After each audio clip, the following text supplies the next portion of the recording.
Estas serán clases teóricas de la asignatura Teoría de la Computación 3 de la licenciatura en Análisis de Sistemas de la Universidad Nacional de Salta.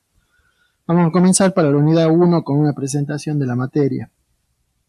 Ya vimos en Teoría de la Computación 1 de qué se trataba este grupo de materia. Ahora solo vamos a hacer un breve repaso. En esta asignatura en particular estudiaremos qué problemas se pueden resolver mediante una computadora, a través de un algoritmo, y cuál es la complejidad que conlleva su solución. Lo primero que debemos saber es si un problema dado puede o no resolverse mediante un algoritmo en una computadora. Y aquí surgen algunas posibilidades que veremos ahora. Algunos problemas no pueden resolverse con una computadora, y en ese caso debemos ser capaces de demostrarlo. En el caso de que el problema sí se pueda resolver con una computadora, es decir, que existe un algoritmo que nos permite encontrar una solución, tenemos que analizar cuán complejo es resolverlo. Recordemos que la teoría de la computación se puede estudiar mediante tres ramas que desarrollamos en las materias relacionadas con esta área de la carrera. Teníamos por un lado la teoría de autómatas, teoría de la computabilidad, que nos decía si un problema es resoluble o no mediante una computadora, o lo que es lo mismo, si un problema es decidible o indecidible. Y más adelante vamos a ver por qué lo denominamos así. Y en caso de que un problema sea decidible, ¿cuál es la complejidad que implica resolverlo? A la teoría de autómatas la desarrollamos en Teoría de la Computación 1, mientras que en esta materia veremos computabilidad y complejidad computacional. Recién estuvimos mencionando que ahora a los problemas los trataremos en general como problemas de decisión. En esta materia vamos a ver a todos los problemas como lenguaje. Vamos a trabajar de manera simbólica. En realidad siempre trabajamos así, aunque no lo explicitemos, porque todo el tiempo estamos utilizando símbolos para comunicarnos. Entonces nos vamos a preguntar si una cadena forma parte del lenguaje de todas las cadenas que expresan una solución del problema. Así que ahora vamos a formar un lenguaje con los resultados de un problema y vamos a responder simplemente a la pregunta: ¿la siguiente cadena pertenece al lenguaje determinado por las soluciones del problema? Por supuesto que algunos conjuntos de soluciones formarán un lenguaje con una cantidad finita de cadenas. Por ejemplo, todas las cadenas de dígitos del sistema decimal que representen números naturales que resuelvan la expresión 4 más x igual a 12. Bueno, sabemos que la respuesta es el símbolo 8, y es el único símbolo que representa a los números naturales que cumplen con esta ecuación. Pero pensemos un poco. Si no existiera la exigencia de que la cadena representara números naturales, por ejemplo, si yo pudiera utilizar cadenas que representaran números racionales para x, entonces las cadenas con las fracciones 8 sobre 1,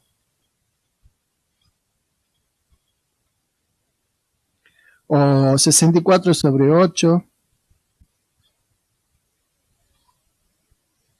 o 40 sobre 5, o menos 16 sobre menos 2, también representarían soluciones del problema. Ya en Teoría de la Computación 1 teníamos problemas de este tipo. Por ejemplo, dado una cadena de ceros y unos interpretada como un número binario, decir si la misma era divisible por 6, o por 8, o por algún número natural cualquiera. Y este sería un ejemplo de un problema asociado a un lenguaje con infinitas cadenas. Pero veamos otros ejemplos que están más asociados intuitivamente a un problema con infinitas soluciones, como los problemas de programación lineal, en los que la solución óptima coincide con un borde del conjunto convexo. La verdad que no sé si es que en alguna materia están viendo programación lineal con el plan de estudio actual, pero si buscan en internet van a encontrar mucha información al respecto. Básicamente se trata de problemas con una función objetivo, varias variables y restricciones de tipo lineal. Nos vamos a limitar a dos variables para ver un ejemplo gráficamente. Esas restricciones pueden determinar un conjunto convexo. Veamos un ejemplo. Gráfico, ¿no? Acá tenemos los ejes para dos variables que podrían ser x1 y x2. No las vamos a poner ahí porque ya me cuesta bastante escribir acá. y algún conjunto convexo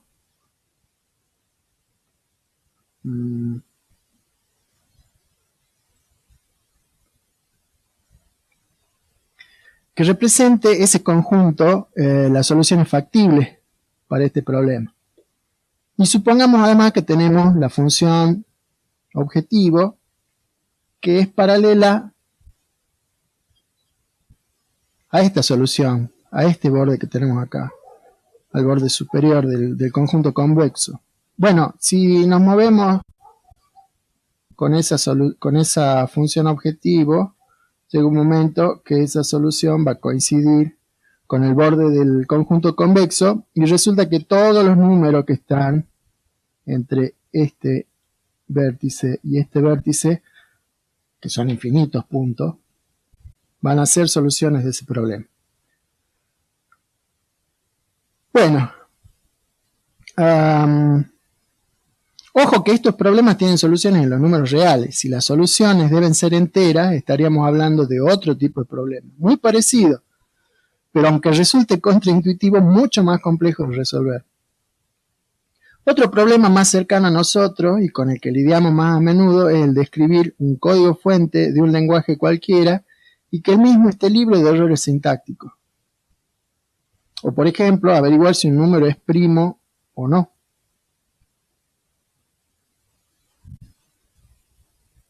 Así que con esta variación en el punto de vista de los problemas, ahora todos se convierten en problemas de decisión. Así, dada una cadena sobre un alfabeto cualquiera, averiguar si la misma pertenece o no a un lenguaje definido de alguna forma. Y este punto es crucial para esta materia. Cuando decimos que nos interesa saber si un problema es computable o no, básicamente estaremos preguntando si existe una máquina de Turing que siempre nos responde si una cadena pertenece o no pertenece a un lenguaje. Y efectivamente, si efectivamente el problema es computable, queremos saber si nos dará una respuesta en un tiempo razonable. El esquema para ubicar un problema se puede expresar con el siguiente diagrama. Tenemos un problema expresado como un lenguaje. Debemos saber primero si el mismo es computable o no computable. Si el problema es no computable, demostramos que no se puede resolver y lo descartamos. Ojo, muchas veces existen restricciones que podemos imponer y encontrar algunas soluciones parciales, pero eso formaría parte de otro tipo de análisis que no vamos a ver aquí. Si el problema es computable, entonces tenemos que analizar su complejidad para ver si es tratable. Veremos después que lo ubicaremos entonces en una clase a la que llamaremos P, o intratable. Es decir, existe un algoritmo para el problema, pero dependiendo de la entrada, puede llegar a demorar demasiado tiempo en resolverlo. Y cuando digo demasiado tiempo, estoy hablando de semanas, meses, años, siglos, miles o millones de años. Con respecto a la palabra algoritmo, más adelante vamos a reemplazar la definición que ustedes vieron por una basada directamente en máquinas de Turing.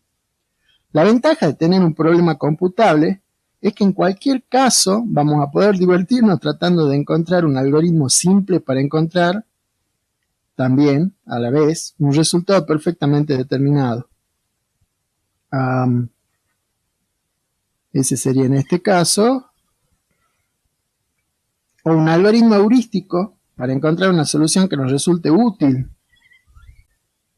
aun cuando no sea el mejor resultado o el resultado óptimo. En el siguiente video vamos a ver una introducción para comenzar a entender de qué se trata esta distinción entre problemas computables y problemas no computables. Nos vemos.